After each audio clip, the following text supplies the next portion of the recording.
Good morning बच्चों। आज हम आपको ईथर के भौतिक गुणों के बारे में बताएंगे। जैसा हम इसके पहले आपसे चर्चा कर चुके हैं कि ईथर के बनाने की विधि किस प्रकार की है, उसकी प्रयोगशाला विधि, उद्योगों में उसे किस प्रकार से निर्मित किया जाता है।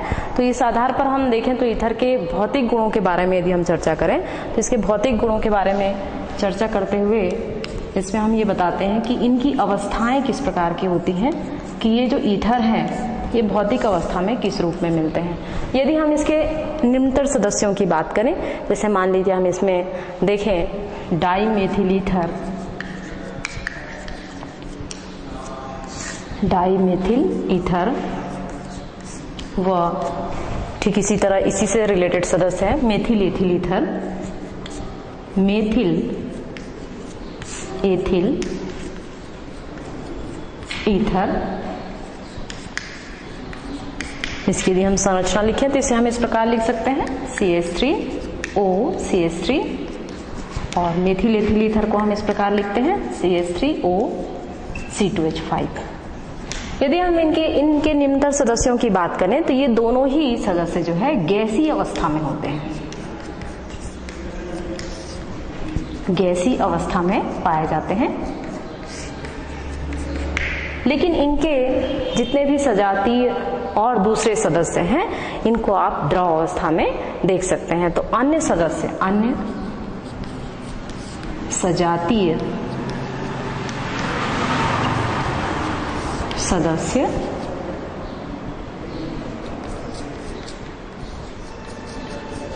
अन्य सजातीय सदस्य में इसके बाद के जितने भी तत्व आएंगे, इनके बाद के जितने भी ईथर आपको देखने को मिलेंगे वो विशिष्ट गंध वाले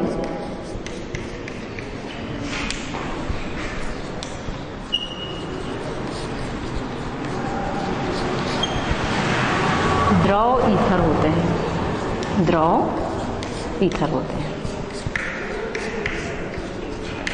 और इनके क्वथनांक की बात करें, ये तो इनकी अवस्था की बात की, ये किस अवस्था में, किस स्टेट में पाए जाते हैं, गैसीय अवस्था में होते हैं या द्रव अवस्था में होते हैं। तो निम्नतर सदस्य यहाँ पर गैसीय अवस्था में होंगे, लेकिन इसके बाद के अन्य सजातीय सदस्य होंगे, इस ग्रुप के अन्य सदस्य जो होते हैं वो विशिष्ट गंध वाले द्रव के रूप में पाए जाते हैं। और यदि हम इसके क्वथनांक की बात करें तो इनके जो क्वथनांक है, जैसे कि हमने क्वथनांक के बारे में इसके पहले भी आपको बताया है, क्वथनांक का मतलब होता है कोई भी द्रव जिस ताप पर उबलता है उसको उसका क्वथनांक कहते हैं। तो इनके जो क्वथनांक होते हैं ये क्वथनांक एल्केन व एल्कोहल के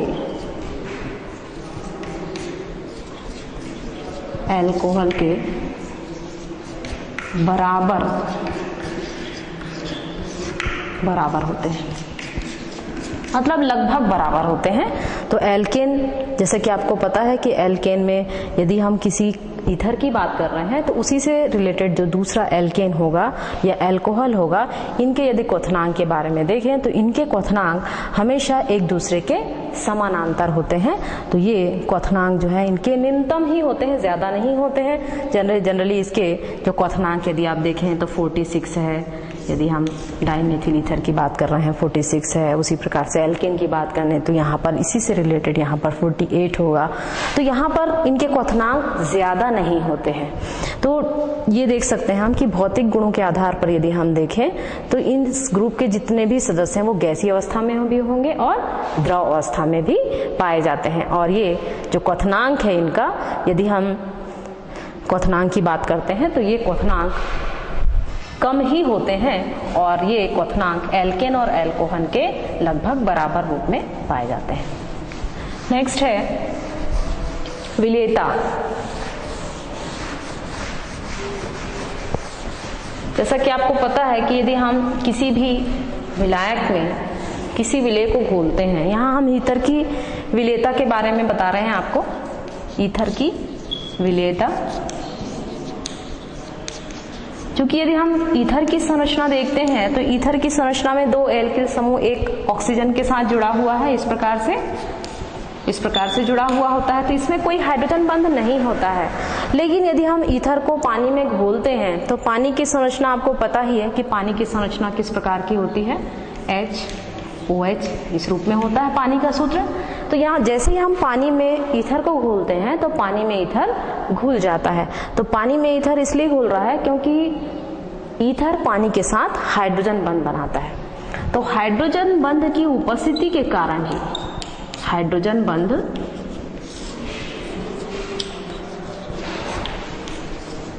की उपस्थिति के कारण जो ईथर है, ईथर के जो निम्नतर सदस्य हैं जिसमें एल्किल समूह, जैसे मान लीजिए हमने यहाँ लिखा CH3O, यहाँ पर एल्किल समूह छोटा है CH3 जो कि सबसे पहला सदस्य है एल्किल समूह का। यहाँ 2 मैथिल समूह दिखाई दे रहे हैं और ये डाइमेथिल ईथर है। तो यदि हम इसको पानी में घोलते हैं तो पानी में जब इसको हम घोलेंगे तो ये मान लीजिए इस प्रकार से संरचना बना रहा है HOH। ठीक इसी तरह यहाँ पर भी होगा OCH3 CH3। इस प्रकार की संरचना आपको दिखाई दे रही है।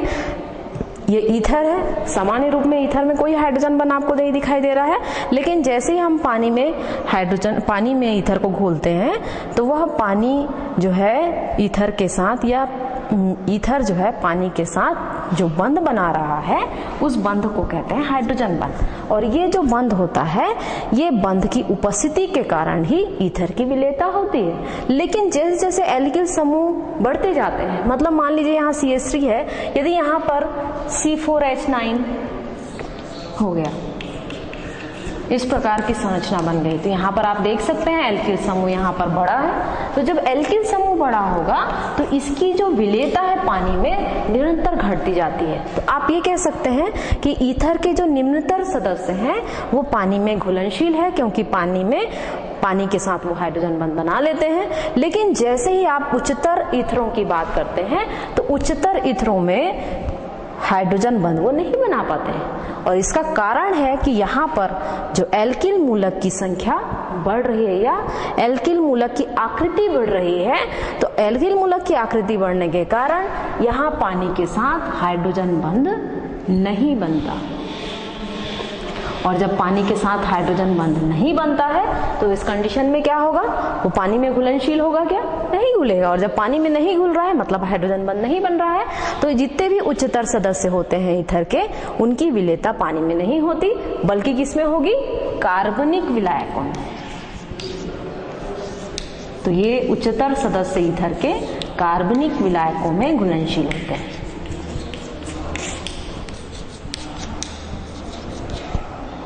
जैसे आप देख सकते हैं कार्बनिक विलायक के रूप में आप बोल सकते हैं इसे बेंजीन कह सकते हैं इसको।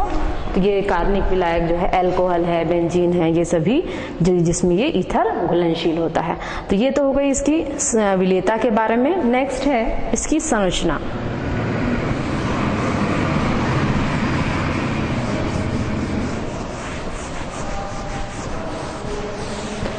ईथर की हम संरचना देखें तो ईथर की सामान्य संरचना भी देखते हैं तो इसमें आपने देखा होगा कि 2 एल्किल समूह किसके साथ जुड़े हुए हैं? किसके साथ जुड़ते हैं 2 एल्किल समूह? आपने देखा है यहाँ पर ऑक्सीजन के साथ जुड़ते हैं। इस प्रकार से ये संरचना होती है। ये कभी R होगा, कभी R' के रूप में होगा। और यहाँ पर 2 एकाकी इलेक्ट्रॉन युग्म ऑक्सीजन में मौजूद होते हैं। इसको हम बोलते हैं एकाकी इलेक्ट्रॉन युग्म या लोन पेयर ऑफ इलेक्ट्रॉन कहा जाता है।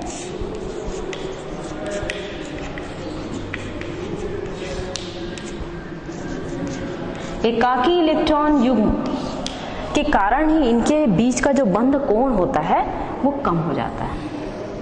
तो ये 2 एल्किल समूह हैं, इनके बीच में आप देखिए ऑक्सीजन का परमाणु है और ये जो ऑक्सीजन का परमाणु है वो sp3 हाइब्रिडाइज्ड होता है या इसमें sp3 संकरण पाया जाता है।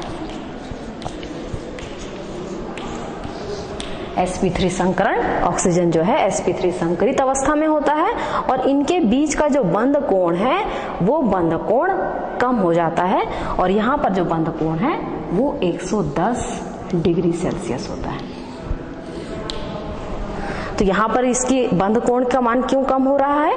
क्योंकि यहाँ पर इनके जो इलेक्ट्रॉन युग्म है, जिसको एकाकी इलेक्ट्रॉन युग्म कह रहे हैं, इस एकाकी इलेक्ट्रॉन युग्म के कारण इनकी संरचना में विकृति उत्पन्न हो जाती है। और ये जो संरचना आपको दिखाई दे रही है, इसको हम बोलते हैं बैंड संरचना, बैंड स्ट्रक्चर या संरचना बोल सकते हैं इसे। इस प्रकार की संरचना है ये, और यहाँ पर जो दो एल्किल समूह है ये इसके साथ जुड़ जाते हैं। तो यहाँ पर एक इस प्रकार की स्ट्रक्चर आपको दिखाई देगी, ये ऑक्सीजन का परमाणु है। तो यहाँ पर आप देखिए ये जो स्ट्रक्चर है sp3 हाइब्रिडाइज्ड अवस्था में है, और यहाँ पर दो एल्किल समूह यहाँ पर आपको दिखाई दे रहे हैं इस प्रकार से। ये दो एल्किल समूह है यहाँ पर sp3 हाइब्रिडाइज्ड अवस्था में है, और इसके साथ इस प्रकार से ये जुड़ा हुआ है। तो यहाँ पर ये एल्किल समूह इसके साथ जुड़े हुए होते हैं, दो एल्किल समूह यहाँ जुड़े हुए हैं, और ये दो जो है sp3 lone pair of electron यहाँ पर दिखाई दे रहे हैं आपको। तो इसकी जो संरचना है लोन पेयर ऑफ इलेक्ट्रॉन के कारण विकृत हो जाती है, और ये संरचना जो है बैंड संरचना के रूप में मौजूद होती है। नेक्स्ट है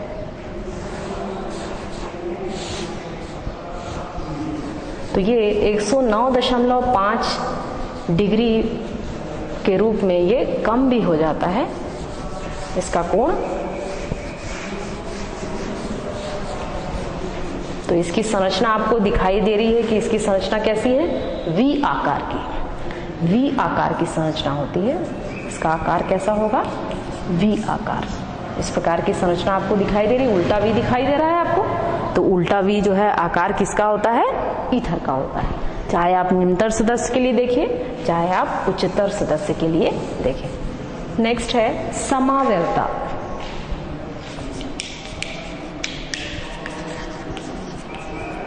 समावयवता के बारे में हम देखें तो समावयवता का मतलब होता है ऐसे यौगिक, जो कि हम ईथर की बात कर रहे हैं, ईथर में हम समावयवता बता रहे हैं। तो ईथर में जो समावयवता है उसके आधार पर यदि हम देखें तो ऐसी संरचनाएं जिसके अणुसूत्र समान होते हैं, अणुसूत्र समान हो और संरचनाएं भिन्न हो, वह संरचनाएं भिन्न हो, तो उसे हम कहते हैं समावयवता। और ये समावयवता कई प्रकार की होती है, अनेक प्रकार के यौगिकों में अलग अलग प्रकार की समावयवता होती है, जैसे संरचनात्मक समावयवता है, त्रिविम समावयवता है। तो यहाँ पर हम देखते हैं कि जो ईथर में समावयवता है वो 3 प्रकार की होती है। इसमें सबसे पहला समावयवता है क्रियात्मक समावयवता।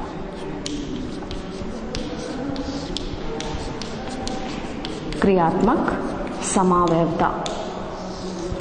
तो क्रियात्मक समावयवता का मतलब होता है कि ऐसी संरचनाएं जिसमें क्रियात्मक समूह की भिन्नता के कारण समावयवता होगी। तो क्रियात्मक समूह हम किसे कहते हैं, जिसके कारण किसी यौगिक, कोई भी यौगिक है उसमें जब तक क्रियात्मक समूह नहीं होता है वह कार्बनिक यौगिक के रूप में निर्मित नहीं होगा। जैसे हम लिखते हैं यहाँ पर CH3O CH3, तो यहाँ पर क्रियात्मक समूह कौन सा होगा, ईथर होगा। इसको हम क्रियात्मक समूह ईथर कहते हैं। तो यहाँ पर ईथर एक क्रियात्मक समूह है। तो ऐसी संरचनाएं जिसके अणुसूत्र समान होंगे लेकिन उनके जो संरचनाएं हैं वो संरचनाएं यदि भिन्न भिन्न होगी तो उसे हम कहेंगे क्रियात्मक समूह समावयवता। और ऐसी संरचनाएं क्रियात्मक समूह समावयवी संरचनाएं कहलाती है। तो इसको हम क्रियात्मक समूह समावयवता कह सकते हैं। तो यहाँ आप समूह भी लिख सकते हैं, क्रियात्मक समूह समावयवता। तो इसके आधार पर यदि हम देखें तो इसे हम इस प्रकार बता सकते हैं। जैसे मान लीजिए हम यहाँ पर कोई भी अणुसूत्र ले लेते हैं। जैसे हमने अणुसूत्र लिया यहाँ पर C2H6O, एक अणुसूत्र है। जिस प्रकार से हम किसी भी यौगिक के लिए अणुसूत्र लेते हैं, आपने देखा है कि अणुसूत्र किसी भी रूप में लिया जा सकता है। तो यहाँ पर हमने लिया है C2H6O। तो यहाँ पर हम संरचनाएं बनाते हैं। यहाँ पर जैसे हमने लिखा CH3O CH3। अब चूंकि आपको पता है इस संरचना के बारे में, आपको मालूम है कि ये संरचना क्या होती है। दूसरी संरचना हम बनाते हैं CH3 CH2OH, इस प्रकार से।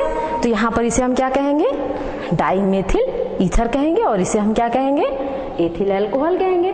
तो यहाँ पर आप देखिए कार्बन की संख्या कितनी दिखाई दे रही है, 1 और 1 2, और हाइड्रोजन कितने हैं यहाँ पर, 3 और 3 6, और एक ऑक्सीजन यहाँ पर दिखाई दे रहा है। तो यहाँ पर ये जो अणु सूत्र है C2H6O, और यहाँ पर 2 क्रियात्मक समूह आपको दिखाई दे रहे हैं, एक यहाँ पर ईथर है और दूसरा यहाँ क्या दिखाई दे रहा है, अल्कोहल। तो ये दोनों ही संरचनाएं एक दूसरे की क्रियात्मक समूह समावयवी संरचनाएं होंगी, जिसमें इसे हम कहेंगे मेथॉक्सी, मीथेन, मेथॉक्सी मीथेन कहा जाएगा, और इसे हम क्या कहेंगे बच्चों, एथिल अल्कोहल इसे कहा जाएगा, या एथेनॉल। इसे हम IUPAC नामकरण लिख देते हैं। जिस प्रकार से हमने ईथर का IUPAC नामकरण लिया है, तो ये क्या होगा, एथेनॉल, इस प्रकार से।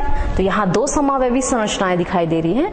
तो समावयवी संरचनाएं भिन्न होती हैं और अणु सूत्र जब समान होते हैं, तो ऐसी संरचनाएं के कारण जो समावयवता उत्पन्न होती है उसे हम कहते हैं क्रियात्मक समूह समावयवता। नेक्स्ट है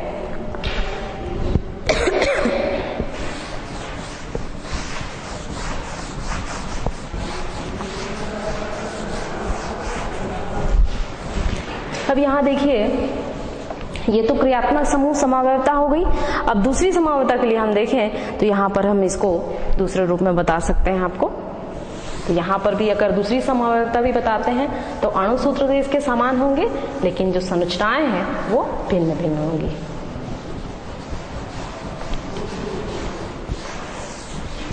दूसरी समावयवता है मध्यावयवता।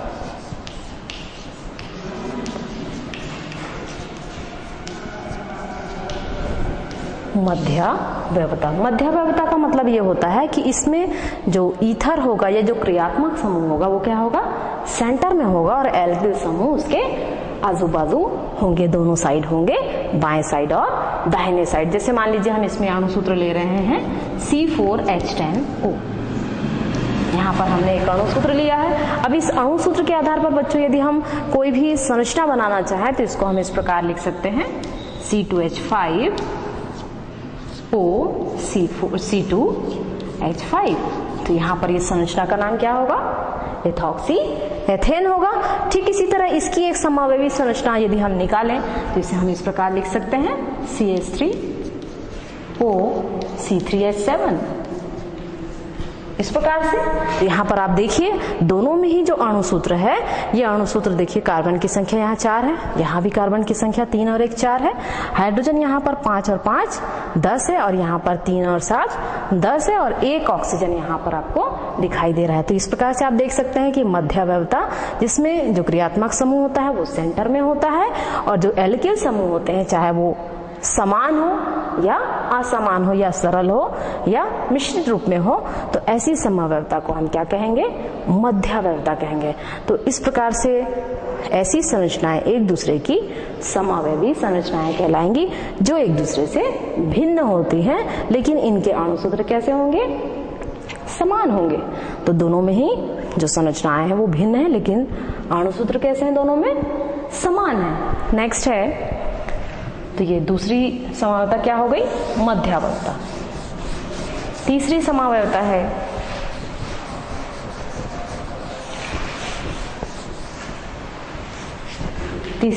आप देख सकते हैं यहाँ पर स्थान समावयवता।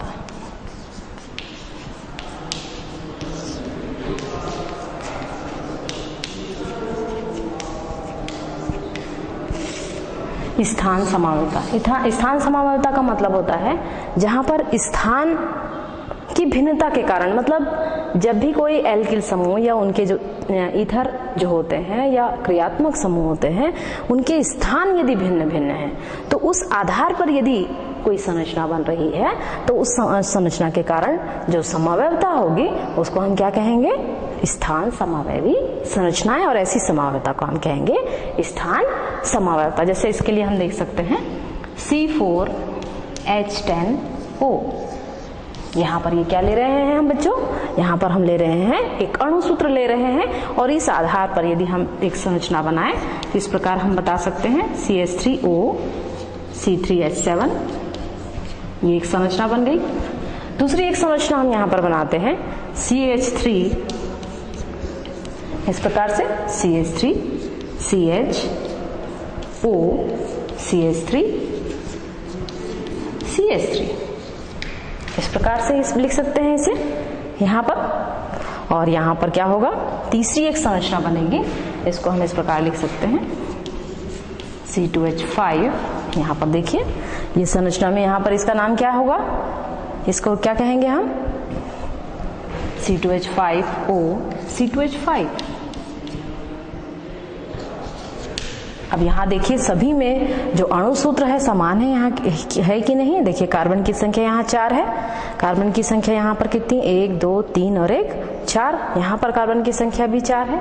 ठीक इसी तरह यहाँ पर देखिए हाइड्रोजन की संख्या यहाँ कितनी दिखाई दे रही है, 7 और 3 और 7 10, यहाँ पर 3 3 6 3 9 और 1 10 दिखाई दे रही है। ठीक इसी तरह यहाँ 5 और 5 10 है, और सभी में देखिए ऑक्सीजन की संख्या यहाँ पर 1 दिखाई दे रही है। तो इस प्रकार से आप देख सकते हैं कि यहाँ पर स्थान जो समावयवता है, स्थान समावयवी संरचना में आप देख सकते हैं यहाँ पर इसकी संरचनाएं सभी में भिन्न दिखाई दे रही है, लेकिन यहाँ पर जो अणु सूत्र है सभी के लिए समान है। तो यहाँ पर इसका यदि हम नाम लिखना चाहें तो इसको हम क्या लिखेंगे, मेथॉक्सी प्रोपेन, मेथॉक्सी प्रोपेन। ठीक इसी तरह यहाँ पर इसका नामकरण क्या हो जाएगा, इसे हम क्या कहेंगे 2, इसको हम पहला नंबर डाल सकते हैं, इसे हम दूसरा नंबर डाल सकते हैं, इसे हम तीसरा नंबर डाल सकते हैं। तो यहाँ पर आप देखिए 2 मेथॉक्सी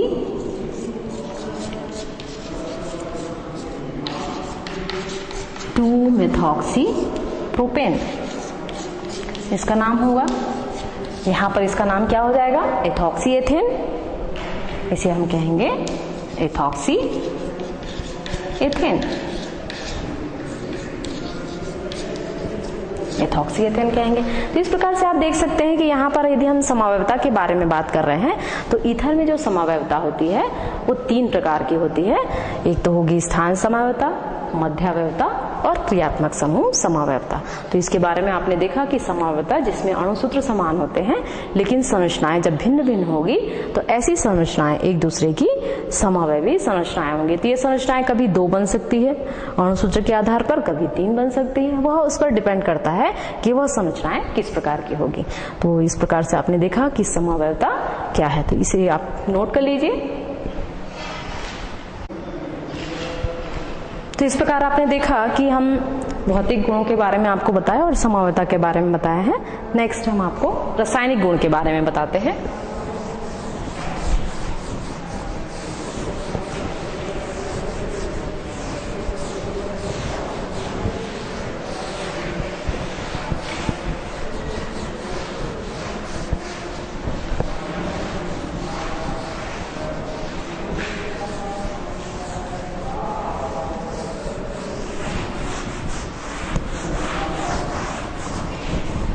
नेक्स्ट है ईथर के रासायनिक गुण।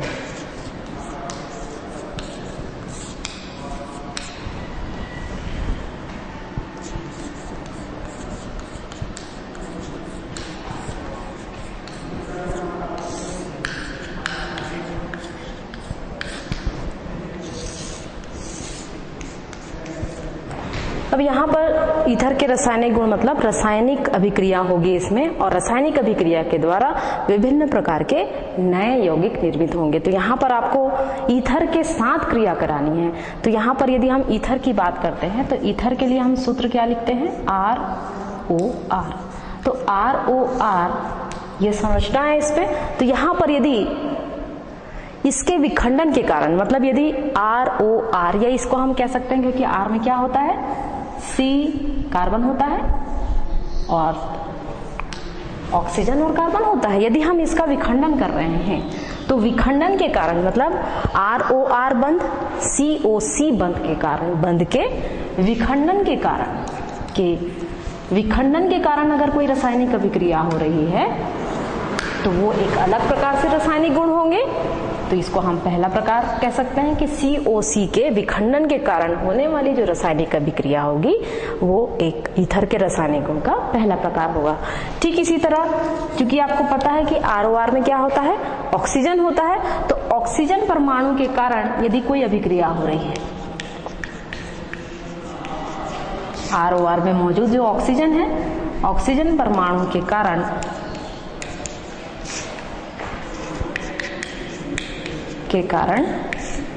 क्रिया।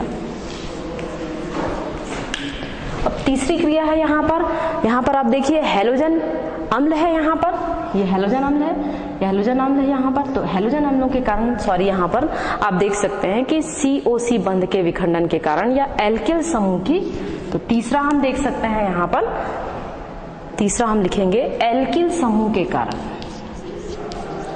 तो तीन चीजें यहाँ दिखाई दे रही हैं आपको, एल्किल समूह, ऑक्सीजन और इनके बीच का जो बंध है। तो यदि हम बंध को विखंडित कर रहे हैं तो विखंडित करने के कारण जो रासायनिक अभिक्रिया होगी या ऑक्सीजन परमाणु के कारण यदि अभिक्रिया हो रही है, या फिर आप देख सकते हैं एल्किल समूह के कारण होने वाली अभिक्रिया।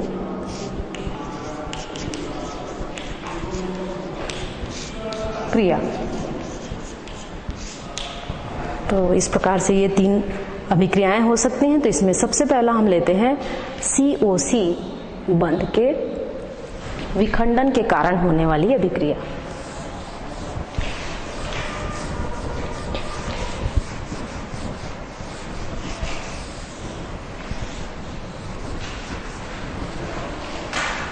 तो इस प्रकार से पहला है, इसमें इसको आप A लिख लीजिए। A है यहाँ पर COC बंध के विखंडन के कारण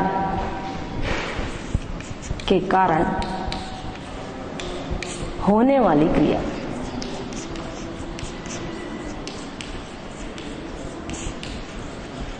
यहाँ आप देख रहे हैं, यहाँ दो बंध दिखाई दे रहा है, कार्बन और ऑक्सीजन के बीच मौजूद बंध, और उसी प्रकार से दूसरे ऑक्सीजन और कार्बन के बीच जो बंध दिखाई दे रहा है। यदि ये टूटता है तो टूटने के कारण जो नया यौगिक निर्मित होगा, उसके कारण जो रासायनिक अभिक्रिया होगी, उसको हम ईथर के रासायनिक गुण का पहला भाग मानते हैं। तो इस आधार पर हम पहली अभिक्रिया लेते हैं हैलोजन अम्लों से क्रिया।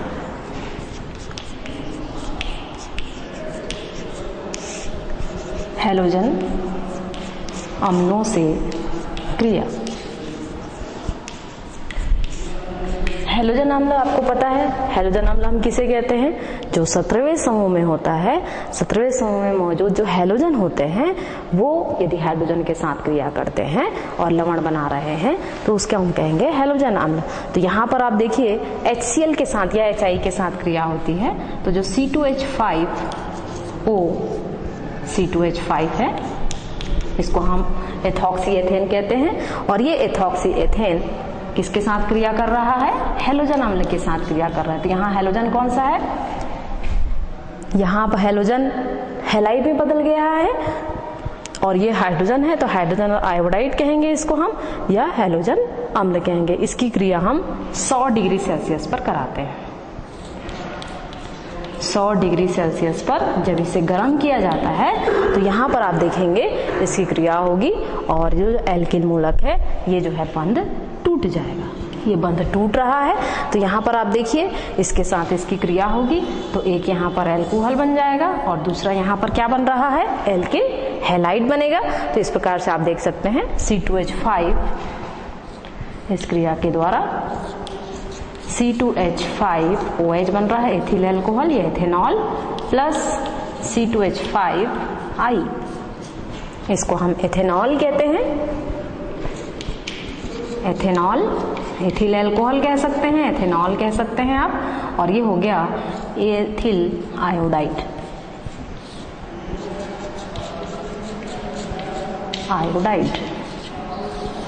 तो यहाँ पर आप देखिए हैलोजन अम्लों के साथ क्रिया हो रही है तो ये बंध टूट रहा है, इनके बीच का जो बंध टूट रहा है तो एक एल्कोहल बना रहा है और दूसरा आयोडाइड बना रहा है। दूसरी अभिक्रिया आप देख सकते हैं इसमें, इसी अभिक्रिया में आप देखिए कि ये तो यहाँ पर आप देखिए ये कौन सा ईथर आपको दिखाई दे रहा है, एक सरल ईथर दिखाई दे रहा है। यदि हम जटिल यौगिकों की बात करते हैं और जटिल यौगिकों में यदि हम मेथॉक्सी और एथॉक्सी समूह का यदि आकलन करना है हमको कि मेथॉक्सी और एथॉक्सी समूह के साथ यदि क्रिया होती है तो क्या होगा, तो यहाँ पर मेथॉक्सी और एथॉक्सी समूह की क्रिया के कारण या उनके आकलन के लिए जो क्रिया कराई जाती है उसको हम जीसल क्रिया कहते हैं। तो जीसल क्रिया किसे कहा जाता है या जीसल विधि किसे कहते हैं? जीसल विधि, जीसल विधि का मतलब होता है कि जब हम जटिल यौगिकों में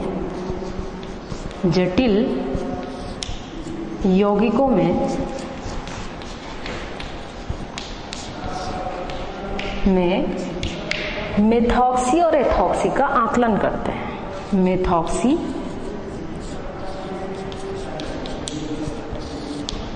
व एथॉक्सी क्या है यहाँ पर? मेथॉक्सी और एथॉक्सी क्या है? समूह है यहाँ पर। तो समूह का आकलन करने की जो विधि है, आकलन करने की विधि जीसल विधि कहलाती है। जीसल विधि कहलाती है।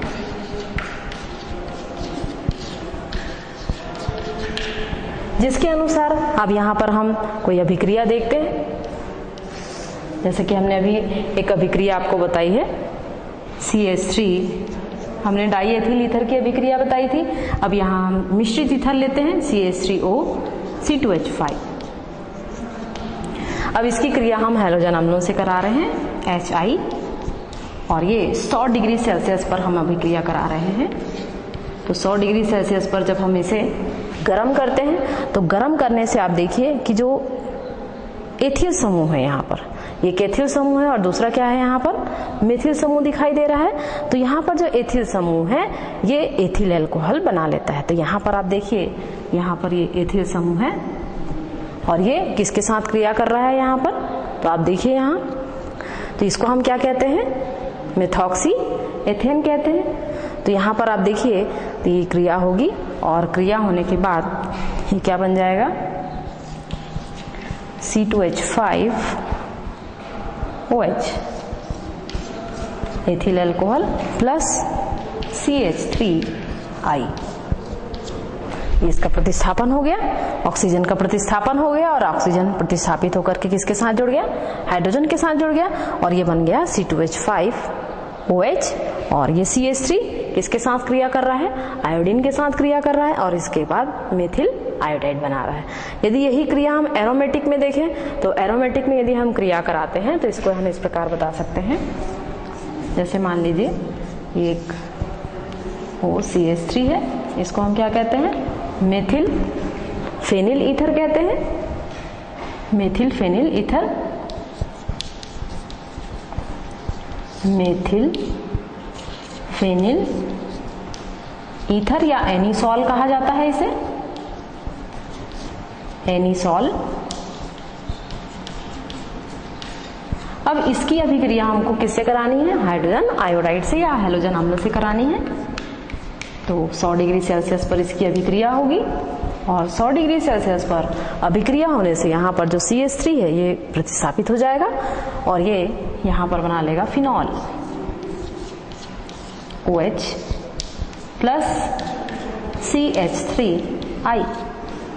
तो यहाँ पर आप देखिए फिनॉल बन रहा है,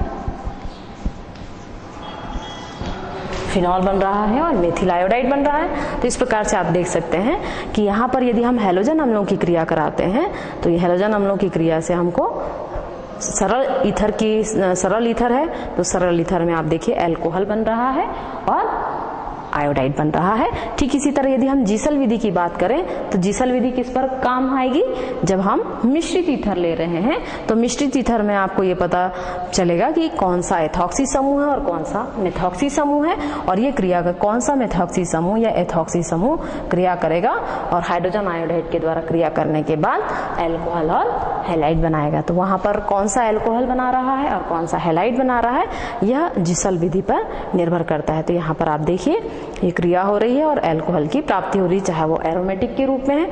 यहाँ पर आप देखिए एरोमेटिक एल्कोहल बन रहा है और वहां पर आप देखिए यहाँ पर एलिफेटिक एल्कोहल बन रहा है और वहां पर फिनॉल जो कि एरोमेटिक एल्कोहल है। नेक्स्ट है दूसरी अभिक्रिया है जो कि COC बंध के विदलन या विखंडन के कारण हो रहा है।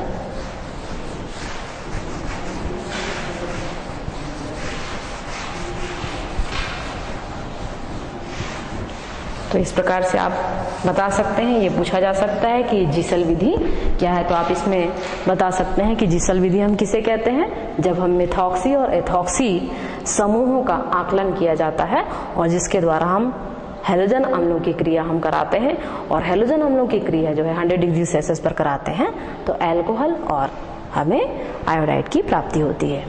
तो दूसरी अभिक्रिया यहाँ पर आप देख सकते हैं, यहाँ पर हम लेंगे H2SO4 H2SO4 से क्रिया। H2SO4 हम किसे कहते हैं, सल्फ्यूरिक अम्ल कहते हैं। और यहाँ पर यदि हम तनु सल्फ्यूरिक अम्ल लें तो क्या क्रिया होगी, और यदि हम यहाँ पर सांद्र सल्फ्यूरिक अम्ल लें तो किस प्रकार से कौन से यौगिक निर्मित होंगे यहाँ हम देखेंगे। तो यहाँ पर हम कोई सा भी ईथर ले सकते हैं, जैसे मान लीजिए हमने लिया यहाँ C2H5O C2H5, इसे हम एथॉक्सी एथेन कहते हैं, और एथॉक्सी एथेन पर तनु H2SO4 की क्रिया होती है। तनु H2SO4 इसकी क्रिया होगी और क्रिया जल की सहायता से होती है प्लस H2O इसकी सहायता से होगी। तो क्या बनेगा बच्चों, यहाँ पर आप देखिए कि यहाँ यदि हम H2O को लिखें तो हम इस प्रकार लिख सकते हैं, इसे HOH लिख सकते हैं इसे। तो यहाँ पर देखिए एक OH इसके साथ क्रिया कर रहा है इस प्रकार से, और यहाँ पर देखिए C2H5O बचा है, ये H। तो यहाँ पर कितने अल्कोहल बन जाएंगे, 2 अल्कोहल बनेंगे, 2C2H5OH एथेनॉल। तो यहाँ पर आप देखिए कि जब हम H2SO4 से क्रिया करा रहे हैं और यदि तनु H2SO4 से क्रिया हो रही है, किसकी क्रिया हो रही है, ईथर की क्रिया हो रही है। तो ईथर की क्रिया तनु H2SO4 की उपस्थिति में जल की सहायता से होती है। तो इसके फलस्वरूप जब हम कुछ दाब पर या कह सकते हैं कम दाब पर हम अभिक्रिया कराते हैं तो इसके फलस्वरूप गर्म करने से आपको एथेनॉल की प्राप्ति होगी। ठीक इसी तरह यदि यहाँ पर हम कोई दूसरे तरह से अभिक्रिया करा रहे हैं, चूंकि यहाँ पर हमने H2SO4 ही लिखा है तो H2SO4 यहाँ दोनों प्रकार से क्रिया कर रहा है, एक तो तनु H2SO4 के द्वारा और दूसरा सांद्र H2SO4 के द्वारा। तो यहाँ पर आप देखिए C2H5O C2H5 ethoxy ethane, ethoxy ethane है, ये सांद्र H2SO4 से क्रिया करेगा। HSO4 भी लिख सकते हैं इसको, H2SO4 को। तो यहाँ पर आप देखिए H2SO4 की क्रिया हो रही सांद्र H2SO4 की, इसके साथ ये इसको हम गर्म कर रहे हैं। तो यहाँ पर आप लिख सकते हैं सांद्र H2SO4। तो यहाँ पर हमने पहली प्रक्रिया में हमने क्या बताया था, तनु H2SO4, और यहाँ पर हम क्या ले रहे हैं, सांद्र H2SO4 ले रहे हैं। तो सांद्र H2SO4 में आप देखिए यहाँ पर एल्कोहल बनेगा, एक हाइड्रोजन H2SO4 का ये एथॉक्सी के साथ मिल गया और ये बना लेगा एथिल अल्कोहल, और दूसरा क्या बनाएगा C2H5HSO4, मतलब एथिल हाइड्रोजन सल्फेट का निर्माण करेगा। तो यहाँ पर आप देखिए C2H5OH एथेनॉल बन रहा है और C2H5HSO4 ये निर्मित हो रहा है। तो इस प्रकार से यदि हम सांद्र H2SO4 की क्रिया ईथर से करवाते हैं तो इससे हमको एथिल अल्कोहल और एथिल हाइड्रोजन सल्फेट की प्राप्ति होगी। तो ये तो हो गई H2SO4 से क्रिया। नेक्स्ट है, तो यह भी आप देखिए यहाँ पर बंध विखंडित हो रहा है, तो यहाँ पर ये बंध विखंडित होकर के ये अल्कोहल का निर्माण कर रहा है। नेक्स्ट है तीसरी अभिक्रिया तो यहाँ पर आप देख सकते हैं कि तनु H2SO4 की क्रिया यदि हम ईथर से कराते हैं तो क्या निर्मित हो रहा है, और यदि हम सांद्र H2SO4 से कराएं तो इससे कौन से यौगिक की निर्मित हो रही है।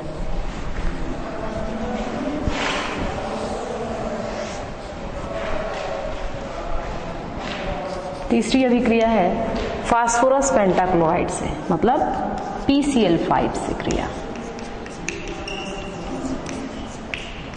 अब यहाँ देखिए, यदि हम PCl5 से क्रिया कराते हैं तो PCl5 से यदि ईथर की क्रिया होती है C2H5O C2H5, इस प्रकार से ये ईथर एथॉक्सी एथेन है ये, तो एथॉक्सी एथेन की क्रिया हम PCl5 से कराते हैं। फास्फोरस पेंटाक्लोराइड से हम क्रिया करा रहे हैं, तो यहाँ पर आप देखिए क्या बनेगा। इसको हम गर्म करेंगे और गर्म करने से आप देखिए ये बंध विखंडित होगा, और विखंडित यहाँ पर देखिए क्लोरीन कितने हैं, यहाँ पर 5 दिखाई दे रहे हैं, तो यहाँ पर 2 C2H5 है, तो ये 2 C2H5 2 Cl के साथ क्रिया कर लेते हैं, तो C2H5 Cl बन जाएगा। और यहाँ पर कितने हैं Cl, 5 Cl है यहाँ पर, तो 2 Cl इसके साथ जुड़ गए एथिल के साथ, एथिल के साथ जुड़ जाएंगे तो क्या बना लेंगे, एथिल क्लोराइड बना लेंगे। और बचा कितना Cl, यहाँ पर 3 Cl बच रहा है, तो ये 300 जो Cl है ये फास्फोरस ऑक्सी ट्राइक्लोराइड बना लेंगे, तो यहाँ पर बनेगा POCl3।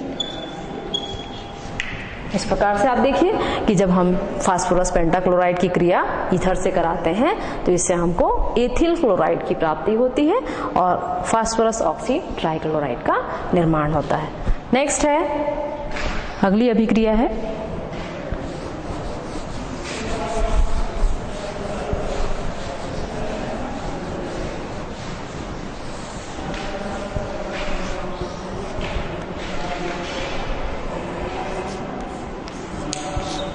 चौथी अभिक्रिया है यहाँ पर कार्बन मोनोऑक्साइड से।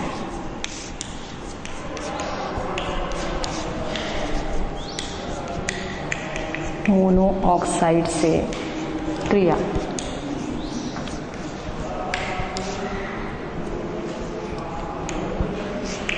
कार्बन मोनोऑक्साइड यदि हम लिखें तो इसे हम किस प्रकार लिख सकते हैं, CO के रूप में लिख सकते हैं, जो कि एक हानिकारक गैस है। और ये हानिकारक गैस जब ईथर के साथ क्रिया करती है तो इसे हम इस प्रकार बता सकते हैं इसकी अभिक्रिया को C2H5O C2H5।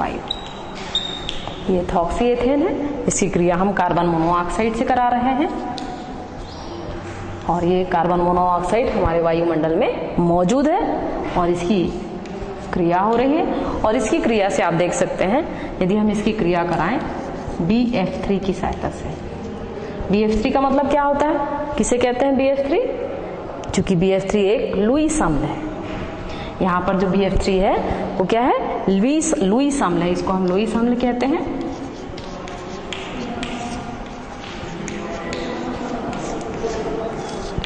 और ये 150 डिग्री सेल्सियस पर 500 वायुमंडलीय दाब पर क्रिया होती है।